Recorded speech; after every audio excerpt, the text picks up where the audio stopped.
Hey everyone, welcome back. Today we are talking about what is widely considered the #1 most haunted place in Chicago, the infamous Blackwood Tenements. If you search for the most haunted spots in the American Midwest, this place always tops the list. That's what's written all over the internet anyway. Whenever I'm scrolling through forums late at night, the stories that chill me to the bone the most are always about the Blackwood Tenements. As a woman who loves investigating the paranormal, I realized I've actually never covered this location on my channel before, so today I want to start with this story. The Blackwood building is an old-school tenement. If you don't know what a 1920s tenement building looks like, I'll put a picture on the screen. It's essentially a massive crumbling brick building from the industrial era. It's incredibly congested, with long, narrow, dark hallways. None of the apartments have their own bathrooms. There is just one communal washroom at the very end of the hall that dozens of people have to share. Today's story takes place right there. Our story revolves around a man named Arthur, and it will reveal exactly why this building has the dark reputation it does. But before we dive into the chilling details, if you enjoy horror and mystery, please make sure to subscribe to the channel. The story begins with Arthur. He came from a very reputable, wealthy family in New York, but due to a sudden and catastrophic financial collapse, his entire life fell apart. Circumstances forced him to relocate to Chicago, utterly broke. Desperate for a place with incredibly low rent while he tried to get back on his feet, he reached out to an old acquaintance named Thomas. Thomas told him about a cheap ground floor room at the Blackwood Tenements, warning him to just pay his rent and keep his head down. When Arthur arrived at the building that evening, he noticed something incredibly unsettling. It was dead silent. A tenement packed with hundreds of people should be loud, but the courtyard was completely barren. Thomas met him, tossed him the keys, and said, "Here's the room. Place has a weird vibe. People like to stay indoors." And with that, Thomas quickly left. Arthur settled in, but the environment was gnawing at him. You could see the misery on his face. He was disgusted by his surroundings. The next morning, he had to use the communal bathroom, and though he finally saw neighbors going about their day, the atmosphere shifted violently as soon as the sun began to set. Arthur watched through his cracked door as the residents suddenly rushed back into their apartments. Heavy deadbolts and chains echoed down the hallway, as if a predator had been let loose in the building. Later that night, around 11 p.m., Arthur was standing by his open door, looking out into the foggy courtyard while talking on the phone with a friend. The silence was absolute. Suddenly, through the fog, he saw a woman. She was walking up the exterior stairs to the first-floor balcony. All the apartment doors were tightly shut. Arthur watched as the woman methodically walked down the line, knocking on every single door. No one answered. Arthur whispered into his phone, "There's this woman out here knocking on everyone's door. It's 11 p.m. His friend chuckled and brushed it off as a crazy person, but a cold sweat broke out on Arthur's forehead. "No," he replied. "Something is really wrong here." Having finished the upper floor, the woman descended the stairs and began walking along Arthur's floor. Suddenly, she stopped.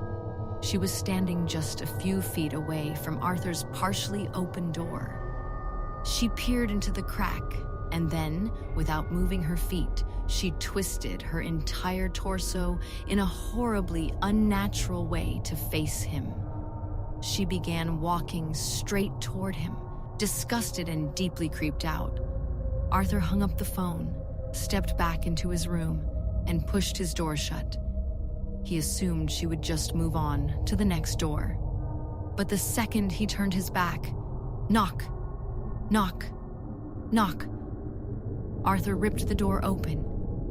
The woman was standing right there on his threshold. Her head was bowed, and her face was completely obscured by a curtain of soaking, wet, matted black hair. Panic seized Arthur. He violently slammed the door shut, threw the deadbolt, and scrambled backward. There was a heavy curtain over his ground floor window. Gathering his courage, Arthur crept toward the glass, hoping to peek out and confirm she was walking away. He pulled the fabric back just an inch. She was standing right on the other side of the glass, staring. Arthur let out a choked gasp, stumbled backward onto his small bed, and pulled the heavy blanket entirely over his head, shivering violently. Then, the dead silence of the room was broken. Ha! Ha! It was the sound of wet, rattling breathing. It wasn't coming from outside. Slowly, Arthur lowered the blanket from his eyes and looked to his right. The woman was sitting on the edge of his bed. She was impossibly close. Now he could see her face beneath the wet hair. Her skin was bloated, grayish blue, and rotting, as if she had been submerged in dirty water for months. When she spoke, her voice was a guttural, demonic gargle. "For years," the rotting woman hissed, "no one has ever answered my knock. But you didn't even hesitate to open the door. Do you not know what happens here every night? Do you not know who I am?" Arthur tried to shrink away, but she leaned closer, droplets of foul-smelling water dripping from her face onto his sheets. The sight of her decaying face was too much. Arthur's mind simply snapped. With a primal scream, he threw the blanket at her, burst through his front door, and ran into the foggy night. 2 days later, a commotion broke out at the front gates of the Blackwood Tenements. Standing in the middle of the street was Arthur. He was covered in dirt, violently shaking and screaming, "Don't push me in the water. I couldn't save you. I'm sorry. Don't let me drown." It was tragically obvious to everyone watching that Arthur had completely lost his mind. As the police were called, an older neighbor named Mr. Henderson sighed and explained the grim history of the building to the confused bystanders. "Decades ago," Mr. Henderson said softly, "there was a woman who lived in that exact ground floor apartment. One cold, early morning, she went out to the old brick cistern in the courtyard to draw water. It was dark, the stones were slick with ice, and she slipped. She fell straight into the deep water. She was thrashing, screaming for help, but the water was freezing, and everyone was too afraid to jump in. They just watched her drown." He shook his head. "Ever since that day, between 11 p.m. and 3 a.m., her restless, drowned spirit walks these halls. She knocks on every door looking for the neighbors who refuse to save her. If you live here, you know the rule. You never, ever answer the door at night." That boy didn't know the rule, and she took his mind for it. And that brings me to the end of today's video.